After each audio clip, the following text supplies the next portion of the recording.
আৰু ক'লে হে প্ৰভু আপুনি যিজন শ্যাম সুন্দৰৰ বৰ্ণনা দি আছিল এই শ্যাম সুন্দৰৰ ঠিকনাটো অকণ লিখি দিয়ক। ব্যাখ্যাকাৰে ভাবিলে যে এইজন চাগে ভাবুক চাগে শ্ৰোতা ভাৱক বিভোৰ হৈ আছে এইকাৰণে ঠিকনা বিচাৰিছে। তেওঁ ক'লে আমাৰ এই অনুষ্ঠানৰ পৰা এক ৰাতি লাগিব ট্ৰেইনত গ'লে বৃন্দাবন নামে এটা ষ্টেচন আছে তালৈ তুমি যোৱা। বৃন্দাবনত গৈ তুমি নামিবা আৰু ৰেলৱে ষ্টেচনৰ পৰা নামি তাকে হওক তুমি যেতিয়া বুজিবা যে শ্যাম সুন্দৰৰ ঘৰটো কোনটো তোমাক দেখুৱাই দিব।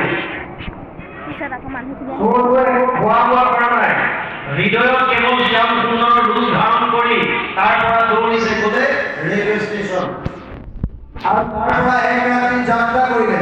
পিছদিনা গৈ বৃন্দাবনত নামি খোৱা বোৱা একো কৰা নাই। বৃন্দাবনত নামিয়ে যাকে লগ পাইছে কেৱল এটা কথাই সুধিছে শ্যাম সুন্দৰৰ ঘৰটো ক'ত।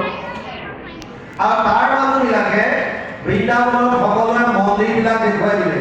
মন্দিৰত আছে ভগৱান কৃষ্ণৰ লগতে ৰাধাৰ যুগল মূৰ্তিবিলাক যুগ্ম মূৰ্তিবিলাক আছে তাত।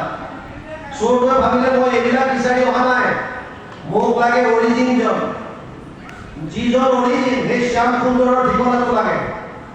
বিচাৰি ফুৰিছে পোৱা নাই, বেলি লহিয়াবলৈ ধৰিলে। এই সময়ত এজন বুঢ়া মানুহ লগ পালে আৰু বুঢ়াজনক হাত কৰি